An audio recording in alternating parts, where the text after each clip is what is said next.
어떠세요? 좀 많이 힘드시죠? 네, 그러실 거예요. 사실 요즘 코로나19 때문에 힘들지 않은 사람은 거의 없는 것 같습니다.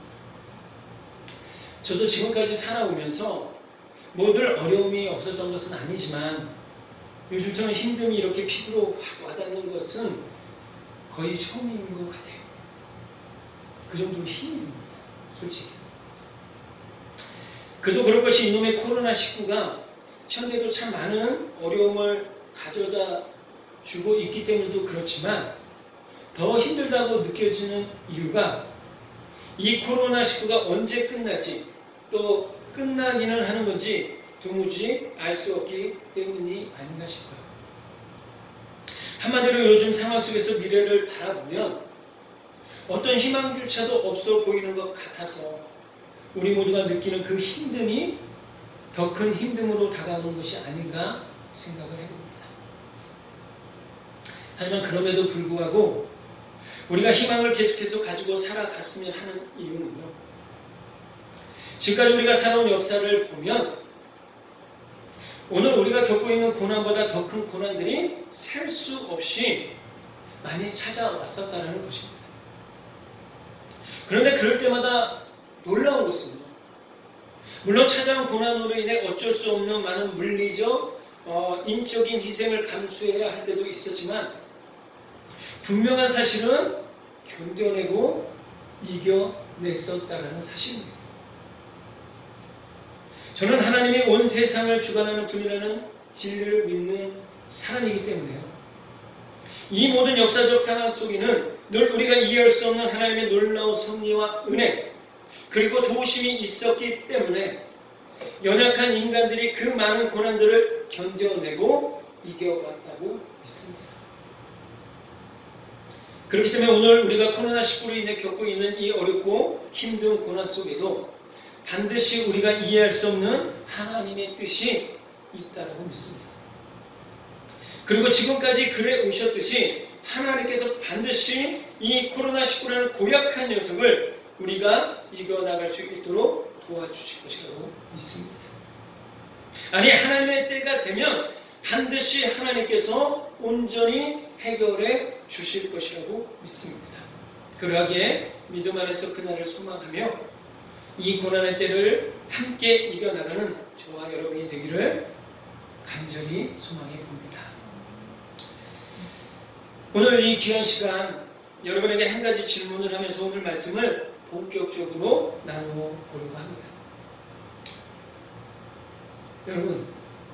여러분은 현재 예수님을 믿는 사람으로서 가장 큰 고민이 있다면 그것이 무엇인가요? 아니 이렇게 다시 한번 물어볼게요. 예수님을 처음 믿었던 그때부터 지금까지 여러분에게 있어서 가장 큰 고민이 있다면 그것이 무엇인가요? 은영자님, 예수님을 믿으면서 가장 힘든 게 뭐예요?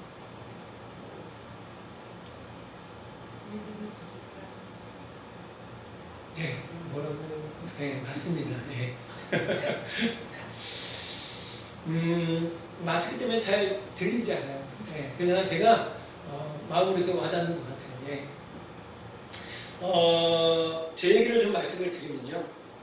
좀 부끄러운 고백이지만 제가 예수님을 처음 인격적으로 만났던 그 순간부터 지금까지 저에게 있어 가장 큰 고민, 어려움이 있었다면 정말 열심히 믿음 안에서 살아보려고 노력을 해보지만 너무도 자주 죄로 인해 넘어질 때가 많았다는 거예요. 부끄럽지만 솔직히 목사임에도 불구하고 지금도 죄로 인해 넘어질 때가 있다는 거예요.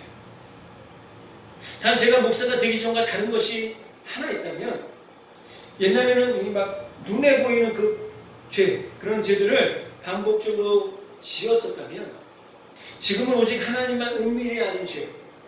예를 들자면 이런 거예요. 내 마음에 안 드는 사람을 속으로 미워하고 정죄하고 또 나보다 잘 나가는 사람을 보면 기뻐하기보다는 또 축하해주기보다는 질투하고 시기하고 이런 죄를 반복적으로 지을 때가 많다는 차이가 있을 뿐이에요.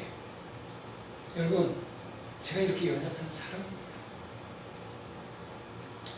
사실 지금은 그렇지 않지만 과거 하나님의 놀라운 은혜를 온전히 깨닫지 못했을 때는요, 끊임없이 반복적인 죄로 인해 넘어지는 제 자신을 볼 때마다 늘 말할 수 없는 죄책감에 괴로워하고 힘들어 했었던 것 같아요. 그러면서 또 마음 한편에서는 야, 넌 정말 구제물이야. 너 같은 녀석은 진작에 하나님이 포기했어. 나는 영적 열등감에 늘 시달리며 신앙생활을 했었던 것 같습니다. 그런데 비단 이 문제는요, 저만의 문제는 아니라고 생각이 되어집니다. 이곳에 계신 모든 우리 성도님들을 비롯해서 예수님을 믿는 사람들이라면 어느 누구라도 똑같이 겪는 영적 고민이라 생각이 되어져요. 왜냐하면 인간은 어느 누구라도 죄 앞에 넘어질 수밖에 없는 연약한 존재이기 때문이 아닌가 싶습니다. 여러분 혹시 찬양 중에 주는 완전합니다라는 찬양을 아십니까? 그런 찬양이 있어요. 주는 완전합니다라는 찬양, 제가 참 좋아하는 찬양인데, 저는 이 찬양이 연약한 우리 인간의 실존적 모습과 고민을 아주 솔직하게 담아내고 있는 찬양이 아닌가 생각이 되었습니다. 이 찬양의 가사는 이래요. 주여 우린 연약합니다. 우린 오늘을 힘겨워합니다. 주도 드리며 살기엔 부족합니다. 우린 연약합니다. 주여 우린 넘어집니다. 오늘 하루 또 실수합니다. 주의 긍휼을 구하는 죄인입니다. 우린 주만 바랍니다. 마음에 확 와닿지 않아요? 나의 모습 같지 않아요? 여러분, 이 찬양의 가사가 우리에게 말해주고자 하는 게 무엇일까요? 한마디로 말해 인간은 누구나 연약하고 부족하다는 거예요. 그래서 늘 실수할 수밖에 없는 존재라는 거예요. 항상 죄로 인해 넘어지고 쓰러질 수밖에 없는 연약한 존재라는 겁니다. 그래서 우리 스스로의 힘으로는 온전한 삶을 살아갈 수 없기에 완전하신 주님을 바라보겠다는 결단을 말하고 있는 것 아니겠습니까? 그런데 여러분, 참 위로가 되는 게 뭔지 아세요? 성경에 나오는 모든 인물 중에 예수님을 제외한 거의 모든 성경의 위인들이 우리와 똑같은 성정을 가졌었다는 거예요. 즉 우리와 똑같이 제 유혹 앞에서 넘어지기도 하고, 또 때로는 하나님의 말씀 앞에 불순종하기도 하고 실수도 하는 그런 연약한 사람들이었다는 겁니다. 그 대표적인 인물 중에 한 사람이 바로 오늘 본문에 나오는 아브라함이에요. 여러분은 아브라함 하면 가장 먼저 무엇이 떠오르세요? 100세에 낳은 아들을 제물로 바치라는 하나님의 말씀 앞에 온전히 순종했던 믿음의 조상 아브라함. 모르긴 몰라도 아브라함의 이야기를 아는 사람들이라면 거의 이 모습이 가장 먼저 떠오를 것이라 하십니다. 사실 아브라함은 어느 누구도 범접할 수 없는 믿음을 가졌었던 위대한 믿음의 사람이었으면 조금의 의심이 없습니다.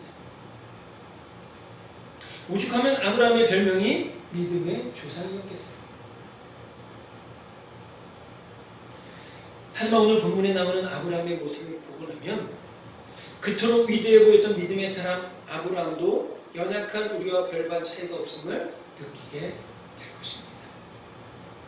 오늘 본문을 보면 아브라함이 아내인 사라와 함께 그랄이라는 땅으로 거처를 옮깁니다. 오늘날로 말하면 그랄로 이사를 간 거예요. 그런데 이 그랄이라는 땅은 당시 아주 강력한 왕이 통치하고 있는 땅이었다는 거죠. 그 왕의 이름은 아비멜렉이었어요. 그렇게 그랄로 옮겨온 아브라함은 아마도 이 아비멜렉을 매우 두려워했던 것 같아요. 그래서 어떤 일을 꾸미냐면요, 자기 아내인 사라를 누이라고 속여서 아브라함 아내에게 시집을 보냈다는 거예요. 여러분, 너무나 어처구니가 없지 않으세요?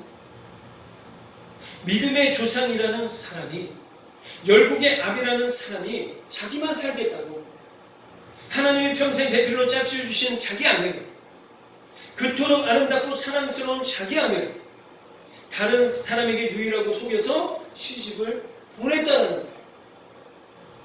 이런 천인공노할 일이 어디에 있냐는 거예요.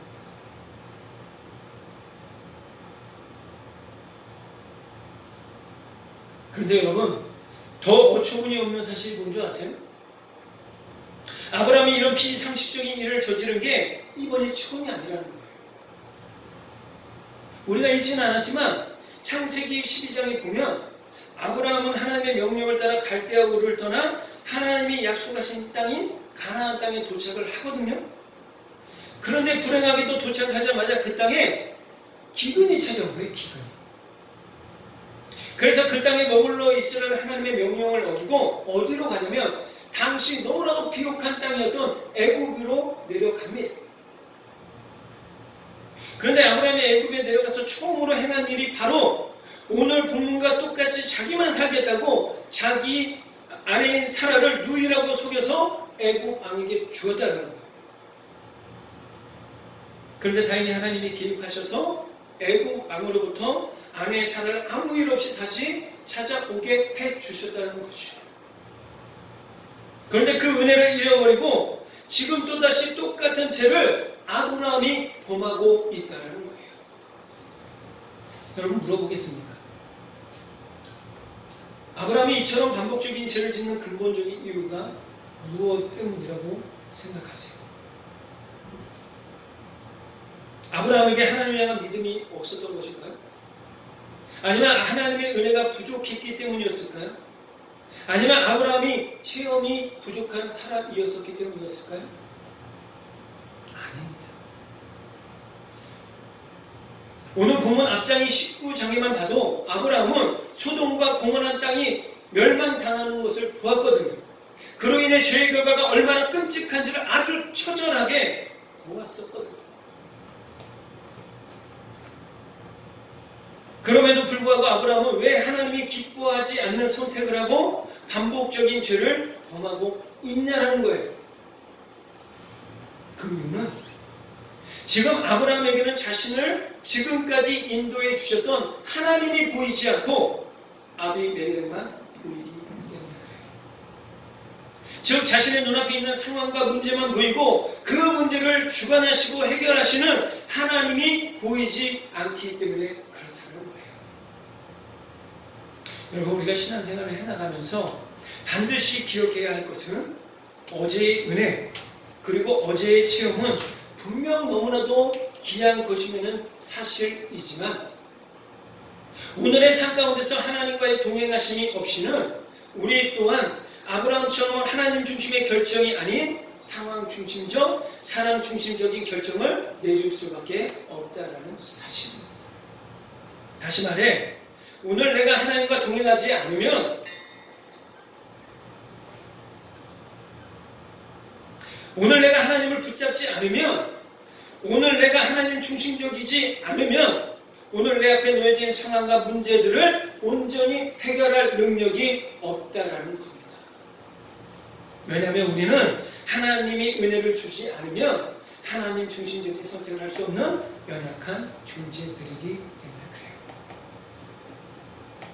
그렇기 때문에 아브라함도 어제의 은혜와 믿음의 체험이 있었던 사람이었었지만 오늘 하나님과 동행하는 것에 실패했기 때문에 하나님이 보이지 않고 아비멜렉만 보였다는 거예요. 그러다 보니 하나님 중심적인 결정을 내리지 못하고 사람 중심적, 상황 중심적인 결정을 반복적으로 내리고 있는 것입니다. 여러분 사실 사람의 입장에서 생각해 보면 얼마나 기가 막히고 코가 막힐 만한 일이에요. 그렇지 않아요? 남편이라고 하나 있는 사람이 자기만 살겠다고 지 아내를 다른 사람에게 보내다니 그것도 2번이나 말입니다. 한 번도 어이가 없는데 2번씩이나 말이에요. 분명 사라의 입장에서는 이런 아브라함과 살고 싶지 않았을 거예요. 여러분 그렇지 않았겠어요? 아니 자기만 살겠다고 지 아내를 팔아먹는 사람을 어떻게 믿고 평생을 같이 살아가겠어요? 여러분이라면 그렇게 하실 수 있겠습니까? 제가 만약 사라였다면 저는 바로 도장 찍었습니다. 네. 그러고 보면 아브라함보다 사라가 더 신앙이 좋은 그리고 믿음이 좋은 사람이었지 않나 다시 생각을 해보게 됩니다. 자 여러분, 이런 아브라함의 모습이 믿음의 조상처럼 보이십니까? 믿음의 조상 같다는 생각이 드세요? 위대한 믿음의 사람처럼 보이십니까? 솔직히 우리가 생각해 봐도 믿음의 조상이라 하기에는 너무 허접해 보이지 않아요? 너무 연약하고 부족해 보이지 않으세요? 나와 별반 차이가 없어 보이지 않아요? 그런데 여러분, 이런 아브라함의 연약한 모습 속에서 누구를 보게 됩니까? 바로 우리 자신을 보게 되는 거예요. 늘 하나님의 인도하심 속에서 하나님의 풍성한 은혜를 경험하면서도 상황 앞에서 문제 앞에서 여지없이 하나님 중심적 선택이 아닌 상황 중심적, 사람 중심적 선택을 하고 똑같은 잘못을 똑같은 죄를 저지르며 살아가는 우리가 아브라함의 모습 속에서 보여진다는 거예요. 그런데 놀라운 사실이 뭔지 아세요? 하나님은 이런 아브라함을 어떻게 생각하셨느냐는 거예요. 여기에 아주 놀라운 하나님의 은혜가 있다는 겁니다. 오늘 이 은혜를 꼭 붙드시기를 주님의 이름으로 축원합니다. 실절을 보도록 하겠습니다. 제가 읽어드릴 테니까 잘 따라와 보세요. 이제 그 사람의 아내를 돌려보내라. 여러분, 하나님이 지금 누구에게 말씀하고 계시는 거예요? 바로 아비멜렉에게 말씀하고 계시는 거예요. 그러면서 계속해서 아비멜렉에게 말씀하십니다. 그는 선지자라. 뭐라고요? 그는 선지자라. 여러분 놀랍지 않으세요? 지금 하나님께서는 아비멜렉의 꿈에 나타나셔서 사라를 돌려보내라고 말씀하시면서 아비멜렉에게 아브라함을 나쁜 놈이라고 말하는 게 아니라 선지자라고 칭하고 있다는 거예요. 여러분, 이 말 속에는요, 이런 놀라운 의미가 담겨 있는 거예요. 그는 내가 택한 사람이다. 그는 나의 비전을 이루는 사람이야. 그는 내가 사랑하는 나의 사람이야. 여러분, 그렇습니다. 하나님께서는요, 아브라함의 지약에 집중하지 않으셨어요. 오히려 하나님은 아브라함과의 관계에 집중하셨습니다. 하나님은 아브라함의 연약한 모습에 집중하신 것이 아니라 있는 모습 그대로의 아브라함에게 집중하셨습니다. 하나님은 아브라함의 넘어짐에 집중한 것이 아니라 아브라함과 맺은 언약에 집중하셨습니다. 왜냐하면 하나님은 아브라함을 있는 모습 그대로 사랑하셨기 때문입니다. 여러분, 너무나도 감격스럽고 감사한 것은 연약한 아브라함을 끝까지 사랑하셨던 하나님의 마음은 오늘 우리를 향해서도 동일하시다는 거예요. 우리의 연약함으로 인해 늘 넘어지고 또 넘어져도 그런 우리를 정죄하시기보다는 우리를 계속해서 용서해 주실 뿐만 아니라 우리에게 새로운 힘을 허락하시고 그로 인해 우리가 다시 일어나 끝까지 믿음의 길을 걸어갈 수 있도록 함께 동행해 주신다는 겁니다. 왜냐하면 부족하지만, 너무나도 연약하고 부족하지만 그럼에도 불구하고 하나님께서 우리를 너무나도 사랑하시기 때문입니다. 간절히 바라기는 우리를 향한 하나님의 놀라운 은혜와 사랑을 날마다 깊이 깨닫고 경험하며 살아가는 여러분 모두가 되시기를 주님의 이름으로 간절히 축복합니다. 끝으로 오늘 본문에 나타난 또 하나의 하나님의 은혜를 나누고 말씀을 마칠까 합니다. 여러분, 오늘 우리가 읽지는 않았지만 우리 17절 말씀을 한번 보도록 하겠습니다. 17절 말씀 우리가 제목수를 같이 읽습니다. 시작. 아브라함이 하나님께 기도하매 하나님이 아비멜렉과 그의 아내와 여종을 치료하사 출산하게 하셨으니. 아멘. 자, 여러분, 이 말씀이 우리에게 주는 놀라운 영적 교육이 있는데, 그게 뭐냐면요, 하나님이 아비멜렉의 꿈에 나타나셔서 사라를 그냥 돌려보내라고 말씀하셨었잖아요. 그때 그 말씀 앞에 아비멜렉이 순종했다는 거예요. 분명한 것은 하나님이 그런 아비멜렉의 순종을 너무나도 기뻐하셨다는 것이죠. 그래서 우리가 방금 읽은 17절 말씀에 기록된 것처럼 아브라함의 기도를 통해 아비멜렉의 집에 문제를 해결해 주시고 복을 내려주셨다는 거예요. 그런데 여러분, 조금 의아하지 않아요? 하나님이 아비멜렉에게 이렇게 직접 나타나셔서 아비멜렉, 네가 내 말에 순종했으니까 내가 너의 문제를 해결해 줄게, 그럼 이렇게 말씀하셔도 되는 거잖아요. 그렇잖아요, 그죠? 근데 하나님께서는 그렇게 하지 않으시고 아브라함을 아비멜렉에게 다시 보내셔서 아브라함의 기도를 통해 아브라함을 통해 아비멜렉을 위해 기도하게 하시고 그로 인해 아비멜렉의 문제를 해결해 주셨다는 거예요. 뿐만 아니라 아브라함의 기도를 통해 아비멜렉의 집에 복을 내려 주셨다는 거예요. 여러분, 그렇습니다. 하나님은요, 우리를 용서하시고 다시 세워 주실 뿐만 아니라 우리를 통하여 일하시기를 원하신다는 거예요. 우리를 통하여 하나님의 복이 세상 가운데에 흘러가기를 원하신다는 것입니다. 다시 말해, 하나님 스스로 모든 것을 직접 하실 수 있는 능력이 있으심에도 불구하고 그렇게 하지 않으시고 우리를 통해 하나님의 영광이 드러나기를 원하시고 우리를 통해 하나님의 역사가 이루어지기를 원하신다는 것입니다. 또한 하나님의 임재가 우리를 통해 늘 이 세상 가운데 임하기를 원하시고 코로나19로 이 나라가 너무나도 힘든 이때에 이 땅을 향한 하나님의 마음이 우리를 통해 전해지기를 원하신다는 것입니다. 여러분, 제가 오늘 이 설교를 준비하면서 이 부분을 준비하고 있는데 문득 신약 속에 한 인물이 떠올랐어요. 바로 베드로인데요. 여러분, 베드로가 어떤 인물이었습니까? 예수님의 12제자 중에 한 사람이었고 그 중에서도 예수님이 특별히 사랑하는 수제자였어요. 그래서 예수님이 어느 날, 야, 너희는 내가 누구라고 생각하니? 라는 질문에 다른 모든 제자들이 침묵하거든요. 그런데 그때 주는 그리스도시요 살아계신 하나님의 아들입니다 라는 위대한 믿음의 고백을 했던 사람이 바로 이 베드로였습니다. 이처럼 베드로는 분명 다른 제자들에 비해 예수님을 향한 믿음과 사랑이 너무나도 컸던 사람이었어요. 이랬던 베드로였는데 어느 날 예수님이 유대인들에게 체포당하시고 끌려가서 채찍을 맞게 될 때 한 어린 여자가 베드로를 향해서 당신도 저 사람과 함께 있었던 사람이잖아, 당신도 저 사람 알잖아 라고 물을 때 3번이나 예수님을 모른다고 부인하는 배신자가 되었다는 거예요. 또 실패자가 되었다는 것입니다. 그렇게 철저한 실패자가 되어서 자신의 고향으로 내려온 베드로는 또다시 옛날처럼 물고기를 잡는 일을 했습니다.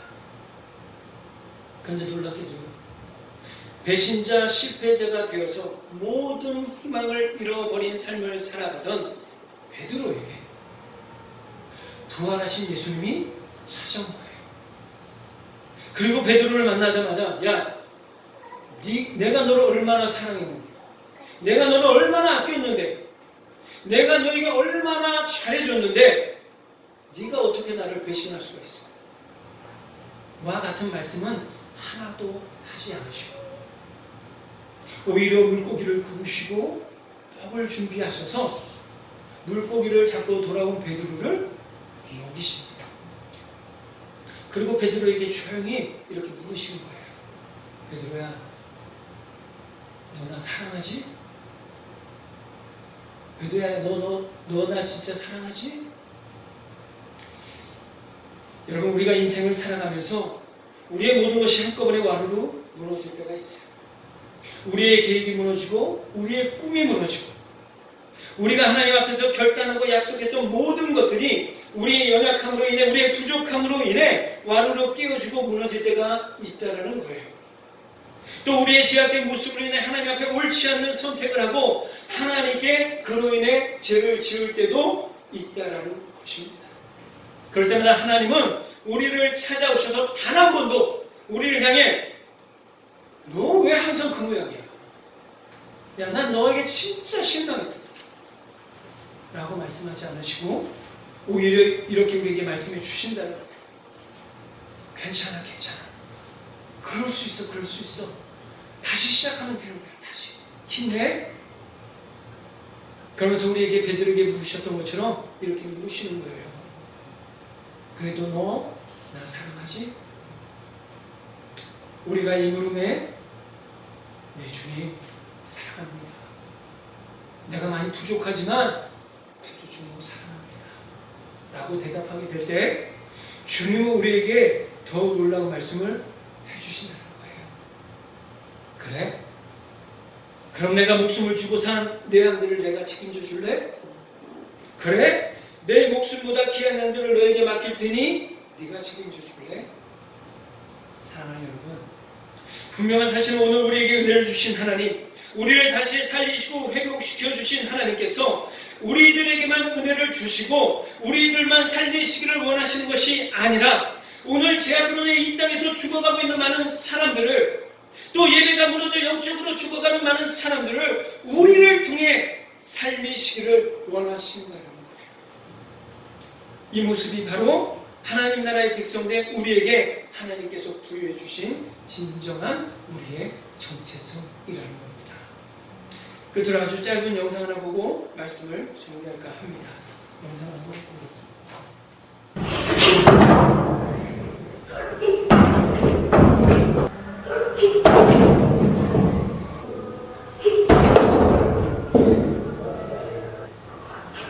Enfin.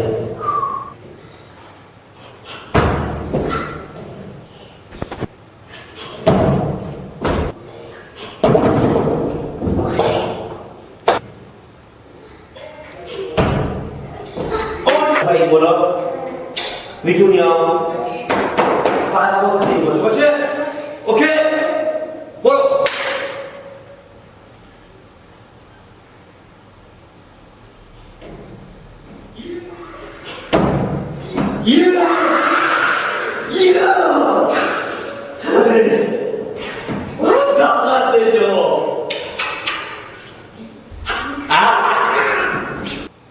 사랑하는 여러분, 우리는 참으로 연약한 존재입니다.